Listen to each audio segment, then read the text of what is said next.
Welcome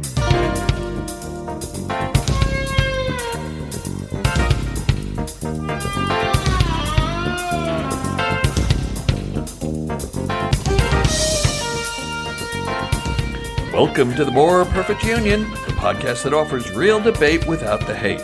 I'm Kevin Kelton, and as always, I'm joined on the mic by Rebecca Kushmeider. I'd like to call for a mistrial on the grounds that everything you have said so far is prejudicial. Our audience is going to think this is a podcast and that we might debate and that we don't hate each other, and we can't be having that. And I'm in Kensington, Maryland. And the esteemed DJ McGuire, who has not agreed to the ceasefire, whichever ceasefire you're talking about, from Hampton Roads, Virginia. No one else has agreed to a ceasefire either, except maybe Joe Biden. He seems to be ceasing to send firearms to Israel. So, or is that later on the rundown? And Greg Matusak could not be with us tonight, but speaking of ceasefires, there's no ceasefire in that New York courtroom where Ms. Daniels was testifying today against Mr. Trump. And I'll just throw this open and say, what were your thoughts about the reports of what went on in the courtroom? Well, first of all, I want to voice my solidarity with Stormy Daniels as a fellow fast talker and someone who's been told to slow down so I'm easier to understand. And you know what, Stormy? I feel your pain. I feel like we could hang. She had a lot to say. What about you, DJ? I know you don't watch these things, but did you get a chance to read news reports? I did, and I think the prosecution has firmly established their motive now. Because for a lot of us, the idea that Donald Trump would want to keep it quiet that he banged a porn star isn't really his brand, right? It just goes against the grain. But the fact that there was a whole level of creepiness involved, that there was, for lack of a better term, a consent penumbra, just makes it all the worse. And that is the kind of thing that almost certainly would have lost Donald Trump votes among enough women for him to lose the election had this come out before. It didn't, and now we know why. Can we talk about the creepy thing he said to her? You can talk about whatever you like. I'm not going to sustain any objections today. He told her that she reminded him of his daughter. Yes. Because she was blonde, smart, beautiful, and people underestimate his daughter. That's what he said. Yeah, that's gross. I would have had to leave, maybe on a gurney, if somebody I was about to hook up with said that to me. I would have been dead of the gross. So let me ask you this. DJ brought up the women vote, which of course is going to be a key aspect of the general election this coming fall. But what about the woman vote on the jury? My understanding is that I think there were 5 women on the jury, something like that. And Rebecca, I want to ask you, I have my own opinion, but obviously we didn't see it. We're just going by the reports coming out of the courtroom. But how do you think her testimony will play to the women on that jury? You know, the part about the actual sexual encounter is really kind of incidental. And if you're able to understand that that's more exposition than crucial to the legal case, like that all had to happen for the cover-up to happen and the record falsification to happen. So how you feel about what happened in that room isn't really material to how you feel about what happened in the cover-up. And if people are able to be clinical about it, or legal-minded, I guess, about it, and say, okay, yes, we had to hear all that to sort of establish that it's a consistent story that she's told for many years. But, you know, she's not alleging any wrongdoing that happened in the room. It sounds like more like she considers that just a skeevy incident in her life. And, you know, the legal questions come later. So I'm not sure, you know, I can look at it that way, but I might be an oddity. DJ, any thoughts on that? Because I'm going to weigh in, but I want to hear you guys out. I was going to agree with Rebecca we had this conversation yesterday before she testified. Now that she has testified, and now that I'm looking at some things she has testified about, I do think what happened in that room is important. I'm gonna look at the Washington Post story on this. Quote, "That's when I had that moment when I felt like the room spun in full motion, and I felt the blood leave my hands and feet, almost like if you stand up too fast," she testified. Trump, quote, "stood between me and the door, not in a threatening manner," unquote, though she said she felt an imbalance of power, particularly with the Trump security guard outside. "I think I blacked out," Daniel said, adding there were many details she didn't remember, but insisting she wasn't drugged or drunk. Quote, "Next thing I know, I was on the bed," she testified. "I was staring at the ceiling. I didn't know how I got there." If those words had been in the Washington Post in October of 2016, there's a very good chance Hillary Clinton would be finishing up her second term right now and would be arguing about whether Tim Kaine can actually hold the White House for the Democrats. In a race this close, where where just the smallest kind of thing can turn voters, that kind of thing is going to turn off a lot of voters. And I have a feeling it will turn off a lot of jurors on that case. We now know why Trump didn't want any of this to come out. That's what was proven here today. I won't say great minds think alike, but I will say that my mind thinks a lot alike with this great mind of DJ's because we agree on that. Yeah, I totally see it the same way that you do, DJ, and I'm going to take it one step further. First of all, I actually heard a lawyer on CNN say exactly what you just said about if those details had come out in 2016, he would not have been elected president. I think the old stereotype is that women jurors might be a little bit more conservative. They might be a little bit more taken aback by a woman as flashy and as scandalous as Stormy Daniels. But let's remember, this is a New York jury comprised of New Yorkers. And of course, I don't know this for a fact. I'm just guessing. But my guess is that the women that comprise this jury, if they're die-in-the-wool New Yorkers, will not be offended by Stormy Daniels. They will see her as the exploited party in that relationship. And I agree with the way DJ described it. And the satin pajamas and just the kind of, it was expected that she was going to walk into this hotel room and sleep with him on his part. I think all of that, whether it's germane to the case or not, and Rebecca, you're correct, from a legal standpoint, it's probably not germane.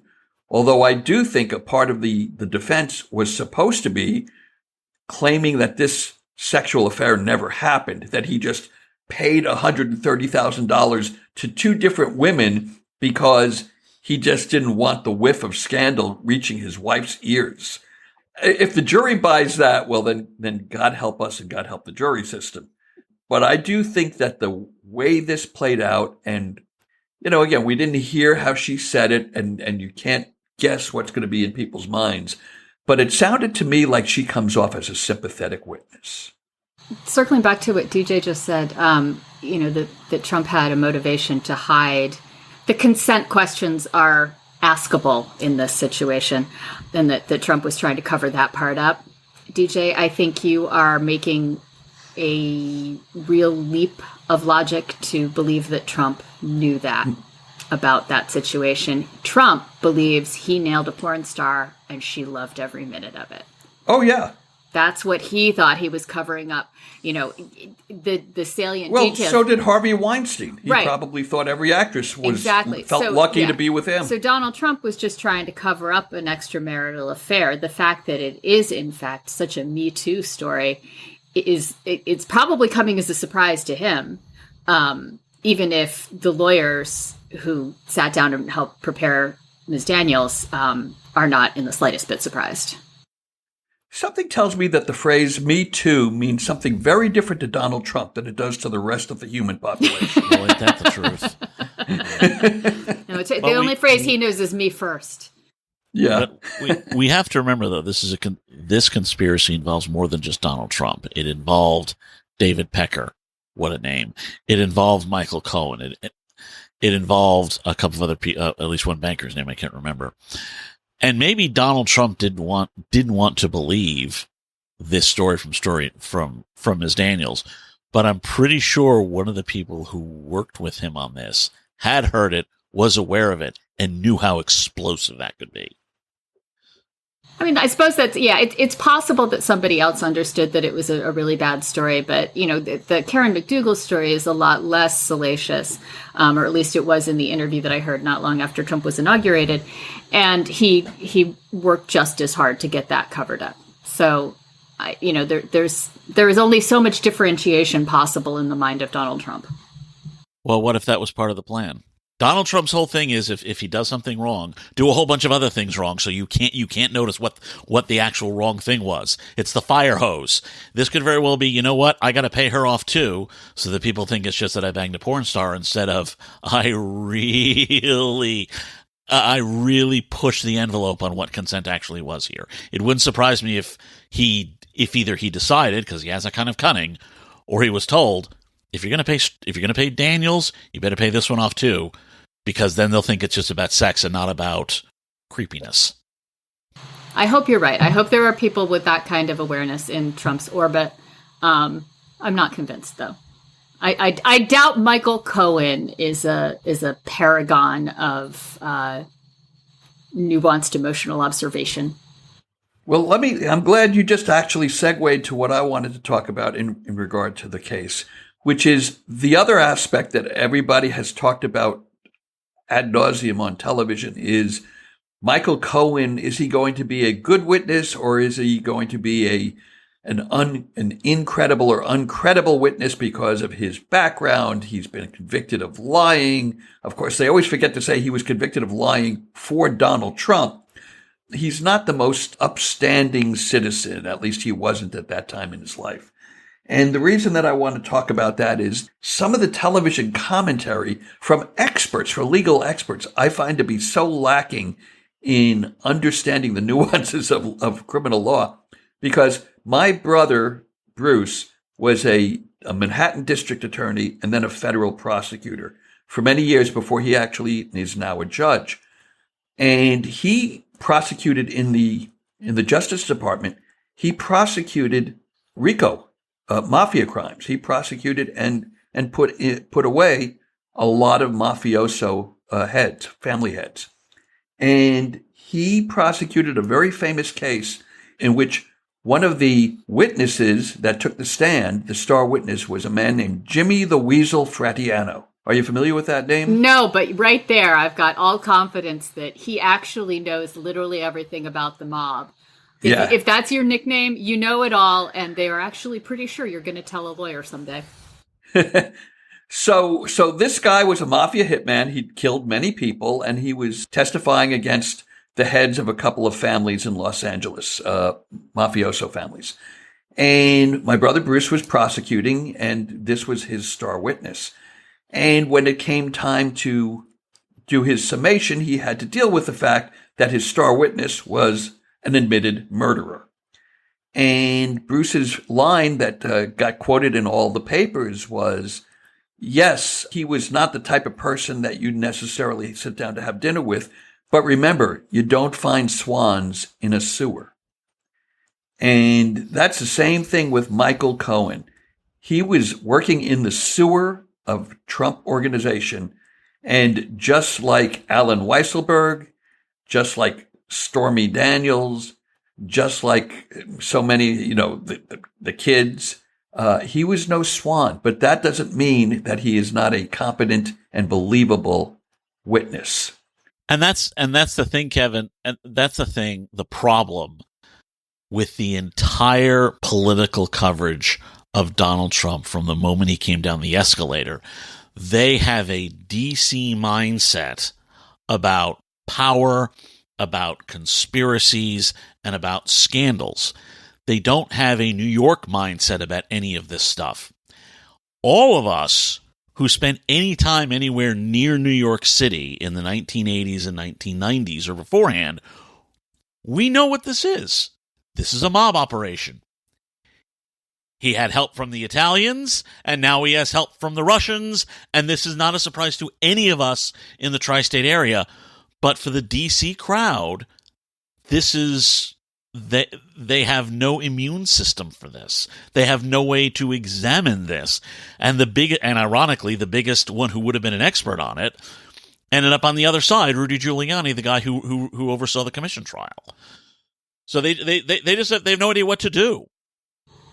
Yeah, I mean, I think the thing about Michael Cohen is that he's got nothing left to lie for. Like, lying doesn't serve him any longer. You know, if he lies on the stand, he goes to jail for perjury. If he lies, he makes up a story about Trump, he could get, somehow harmed by Trump. Michael Cohen is what happens when you have nothing left to lose. He is Janis Joplin in this story. The premise of the defense's case it makes no sense. The premise of their cases is that Michael Cohen decided to pay $130,000 to this woman on his own, mortgaging his home on the assumption that when he finally told Donald Trump, Trump would say, "Way to go, Michael. Good job. I'm going to pay you back plus the taxes that you owe." Yeah. It just makes no sense. Well, and I don't know if you listened to Andrew Weissman's podcast where he talked about the recording that Cohen had made, discussing one of the payoff deals. And Weissman's comment was, you don't make a recording like that if you're expecting the other guy to be like, "What? No, what are you talking about? We don't pay porn stars." So, the fact that there was even a record of it indicates that Cohen knew Trump was going along with it. Well, the recording itself is proof. Yes. I don't even understand why there's a discussion of this. I got the recording where Trump says, "And we'd pay with cash, right?" Oh, no. Check. that was the recording. That was that. I mean, yeah, these are really they're very second-rate mobsters. They're not. And I was thinking about this actually in terms of Stormy Daniel's testimony, that she, had kind of stayed in touch with him, thinking that maybe there was still a chance he would put her on The Apprentice. Like, that was the carrot he dangled at her as he dangled his mushroom at her. Right. Sorry. And it struck me that, on the rungs of the entertainment industry ladder, Stormy at that time would have been fairly low down. And the next rung up was The Apprentice, which was kind of this joke. It wasn't a show anyone took seriously. No one. Really? No, you're mistaken there. You're totally mistaken there. Huge hit. Oh, that huge hit, but that didn't. Like, I don't remember anyone who was on it. It wasn't, Donald Trump was kind of a dancing bear on that show, wasn't he? No. He was one of the biggest stars on NBC. Yeah. When that thing premiered, it was must-watch TV in my house. I found something else to do. But for my ex-wife, that was must-watch TV, and it was not a matter of, dancing bear joke and everything else. Like I said, she didn't have any immunity on Donald Trump. She did not realize who he was. I had to actually tell her who he was. So yeah, no. I guess I never tuned into it because the whole premise seemed stupid. No, that show is really what brought him back in the public eye, unfortunately. So the other case that is actually much more important today is the development in the federal classified documents case. It got very little coverage on the news because, Stormy Daniels is such a sexy story to cover. I mean, no pun intended. But apparently Judge Cannon today decided that there is so much pre-trial work that needs to be done on all of these different documents that she is delaying the start of this trial indefinitely, which means that the likelihood of it reaching a jury, a courtroom before the election is very, very unlikely. And DJ, I'm going to throw to you. I mean, obviously, we kind of saw this coming. Everybody knew that she was slow walking this case, but this must be very, very disappointing to Jack Smith and his team of prosecutors.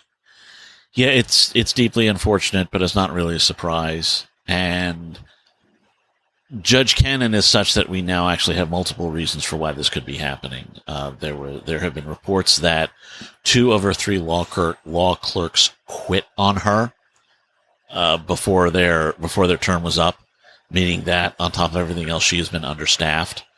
She was never a trial lawyer. She never set foot in a courtroom, as I understand it. So she was ill-informed, unprepared, and understaffed. And even if she wasn't in the tank for Trump, and I'm not saying she isn't, but even if she isn't, she would have been in no position to actually conduct this trial because of everything that has been going on. I don't know if there is any way, and I don't think there's any way, for Jack Smith to go up to the appeals court or the circuit and go, look, she obviously can't hack it, give it to somebody else. As I understand it, there's no way to say, move the judge aside, they're just incompetent and in over their heads. But she is definitely in over her head on this one. Yeah, and I mean, This case shouldn't be that complicated. The question is, was he in possession of documents he wasn't supposed to be in possession of? And all the delays have been about who's allowed to look at the documents that he wasn't supposed to have in the first place. And, surely she could have hired a consultant, asked another judge on her circuit, called a lifeline, something to get up to speed on what was supposed to be going on. There are podcasts about it. She could have listened to one of them. Yep. So moving on to other things in the news, the protests, they seem to have slowed down.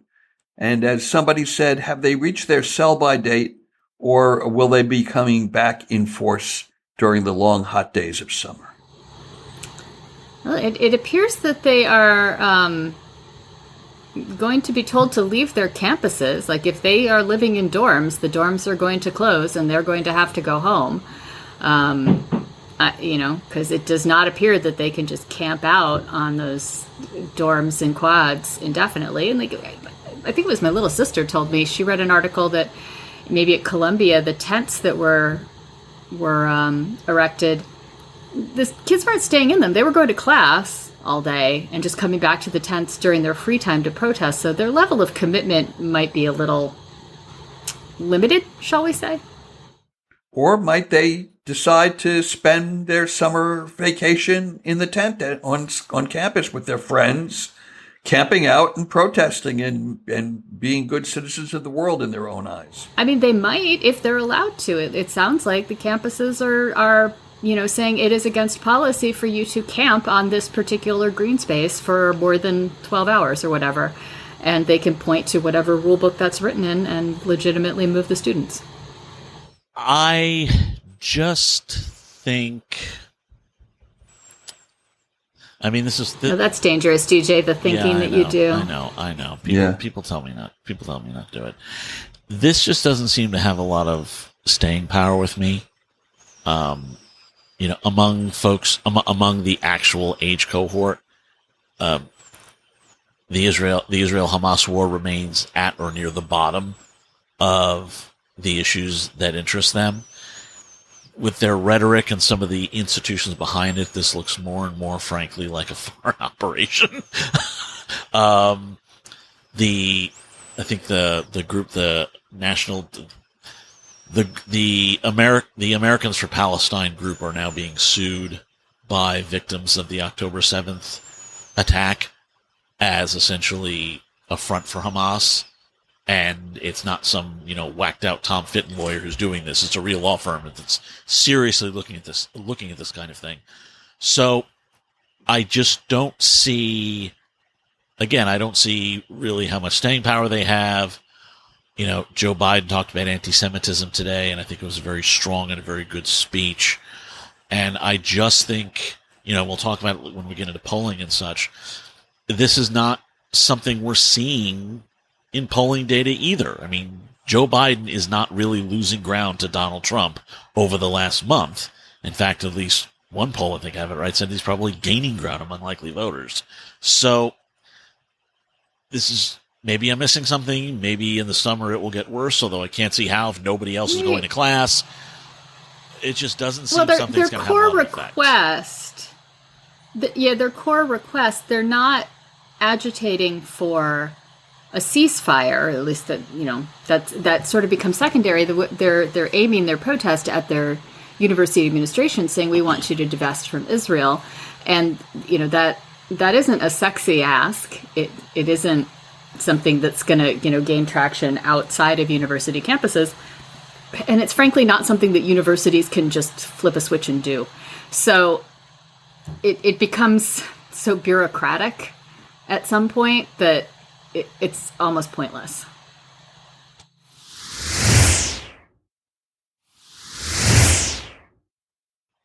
So the other thing that DJ kind of alluded to, and we wanted to talk more about it, is that for the first time in decades, it appears that likely voters are tending or trending to be more Democratic than the all-registered voters category in polls.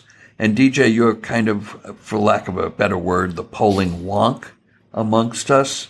So what does that mean for the polls and for the election in general? Well, it means a lot of the assumptions that we would usually have going into the fall have to be taken out and looked at again. Normally, if you go from registered voters to likely voters, at least in the past, Republicans would do better as you sort of shrunk the sample pool. Then there'd be the question of can the Democrats turn out the base to counter whatever the heck else is going on out there, because they would do better among adults or among registered voters. That's no longer true anymore, because Democrats are now doing much better among college graduates, who usually vote much more consistently than everybody else.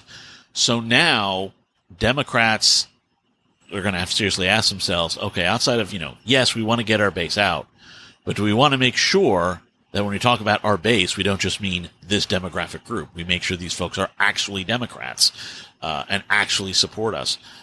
And it's going to be, it could be a situation like what we saw in 2004 when turnout was way up and everybody assumed that was great for John Kerry and George Bush won the election anyway. If we have a low turnout election this year, that might be more helpful for Joe Biden than we thought it was going to be 2, 3, 4 years ago, or even last year. And that puts an entirely different spin on this election. Yeah, very interesting. Well, you were actually the first person I heard talk about the likely voter column in these latest polls, and how Biden's numbers go up when you go from all adults to all voters to likely voters. I heard 2 other pundits say the exact same thing in the past couple of days, and talking about also this idea that a low turnout election, that the disengaged voters might peel a chunk of Trump's support away. And it takes us back to Rachel Bidikofer and her theory that elections come down to not swing voters, but activated voters. And if Democrats remain more activated, as we have been in the special elections and the midterms, that could be what pushes Joe Biden over the edge to 270. Yeah, absolutely. Republicans were more afraid than Democrats in 2016. Democrats were more afraid than Republicans in 2018 and 2020. Democrats are more afraid in 2022, frankly. And from what I've seen, Democrats are more afraid in 2024. And with apologies to FDR, fear is a good seller. Fear has been winning. And the other thing that seems to bode well for Democrats is in the Senate races in the swing states. The Democratic candidates appear to be far, far outraising their rivals in campaign donations. And DJ, I sent you a link earlier today. I don't know whether you had a chance to look at it, but I posted some of the stats on our rundown here.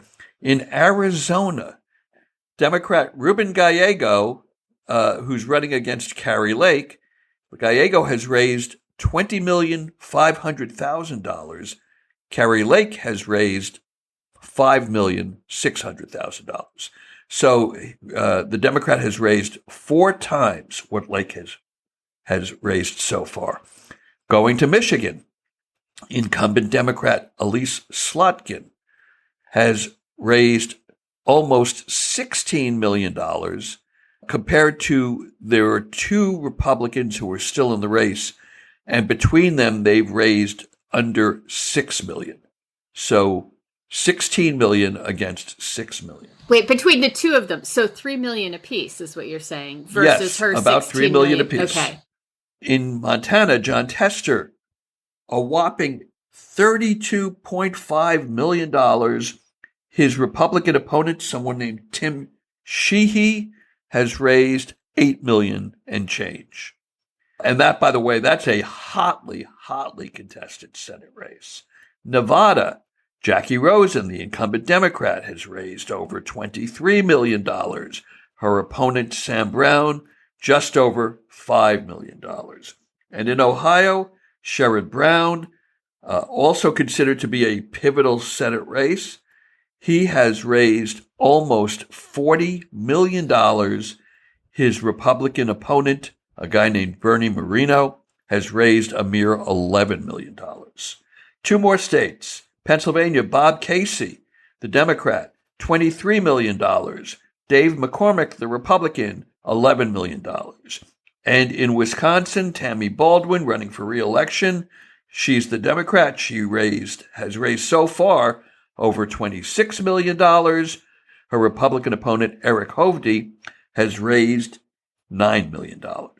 So I know I just threw a lot of numbers out there. The takeaway is Democrats far outraising Republicans on the Senate level. I don't know whether this has anything to do with Laura Trump's piloting of the RNC. Yeah, no, I was actually going to say that. Yeah, I mean, obviously she hasn't been in place for that long yet.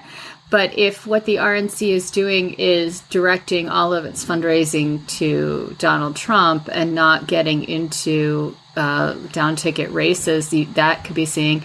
The other thing is DJ's been saying, a lot of these candidates were making their major fundraising hauls off of the $5 and $10 donors who were signing up to be monthly donors or being signed up to be monthly donors. And if that's dried up, like if they're not, if people don't feel activated again enough to be donating to whatever you just said the guy's name was in Ohio is running against Sherrod Brown, then there's no other source of money. There's no money from the top. There's no money from the bottom. You're stuck just trying to get donations from business people in your state. And let's not forget that not only are they raising a mere fraction of what their Democratic opponents are raising, but Donald Trump says he wants a taste. He wants a skim off of their fundraising. Just going back to being like a mafia boss, he wants a little taste of everybody's fundraising if he endorses them. So all of these people are going to have to take 10% or 15 or 20% of their very hard-earned donations and funnel them to the big guy. Yeah, because this is Donald Trump has been a drain on Republican resources for the last 8 years. Because he wants to profit off the party, or he needs it for his legal fees, or whatever the heck it is. The Republicans are just going to come in at a disadvantage on all of this stuff. So none of this really surprises me. However, I will say this: looking at the numbers here, I am heartened by the fact that the candidates with the biggest advantage in terms of dollars are the ones who I think would be the most threatened. That's Tester and Brown. I think they've got the hardest states to win in. And the fact that they each have a $24 to $28 million advantage is very, very good news, because they're going to need to spend each and every red cent of that money.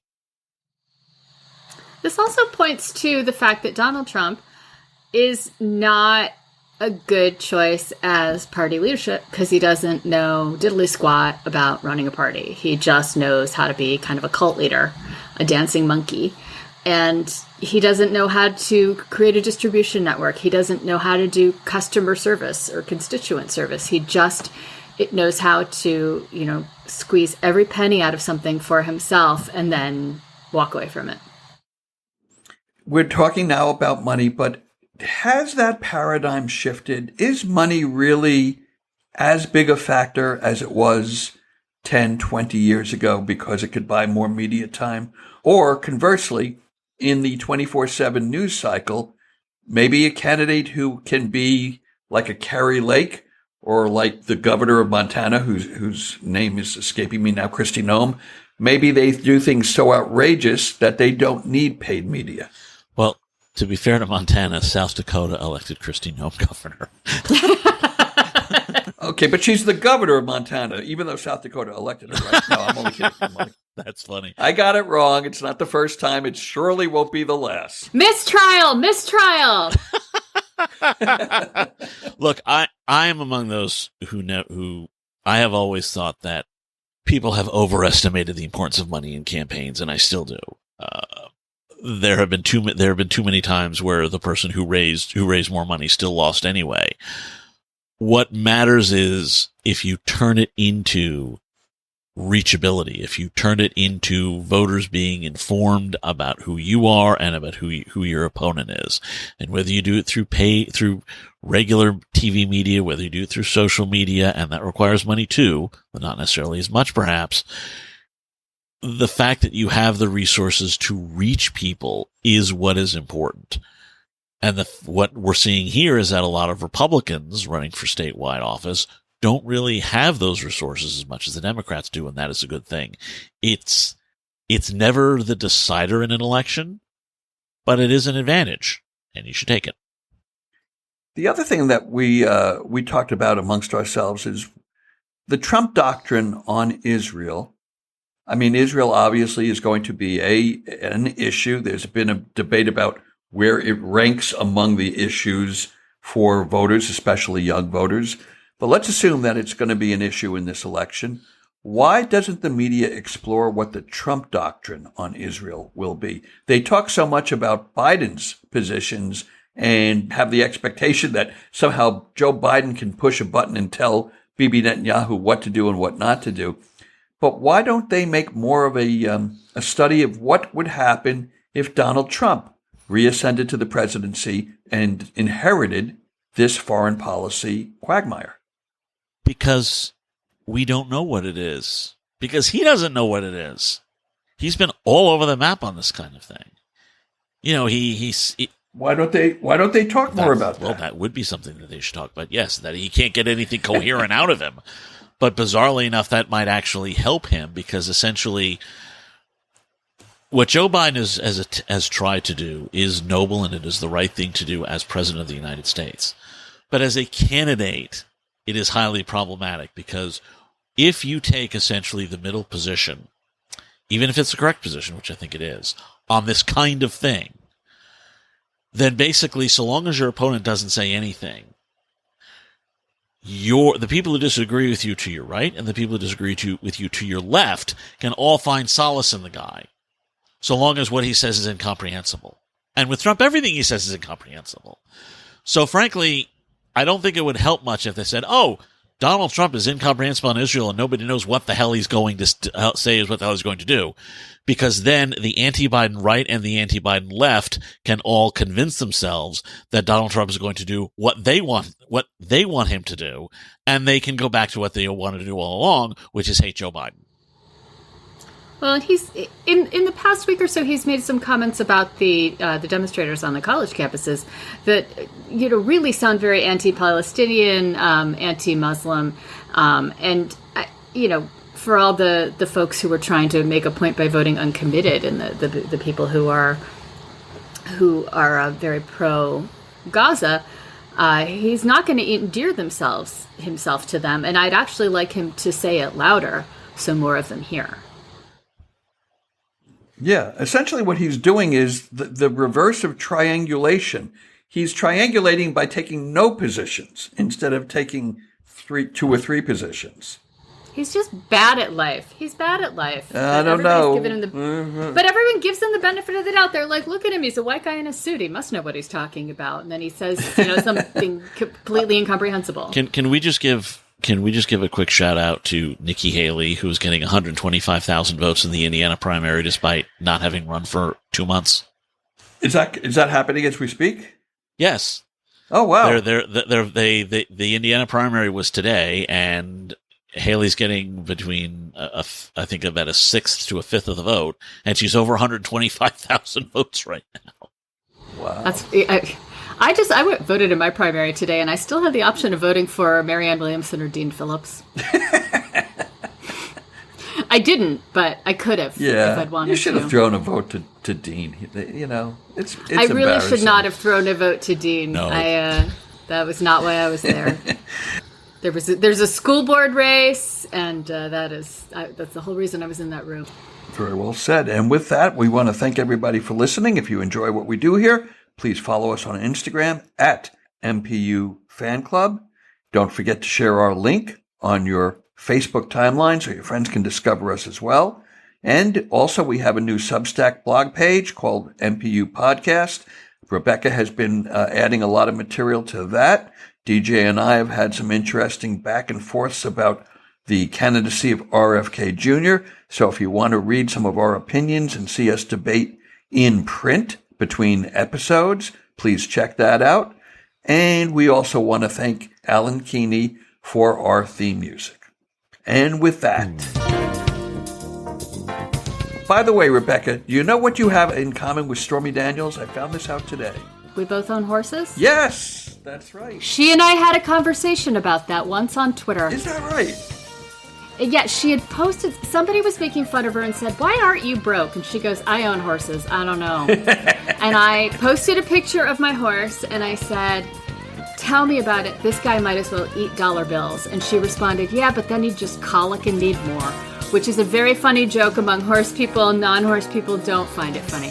But Stormy and I are BFFs, bonding about the cost of veterinary medicine. There's your healthcare issue, DJ. Veterinary what medicine. Stormy and I spend on vet bills.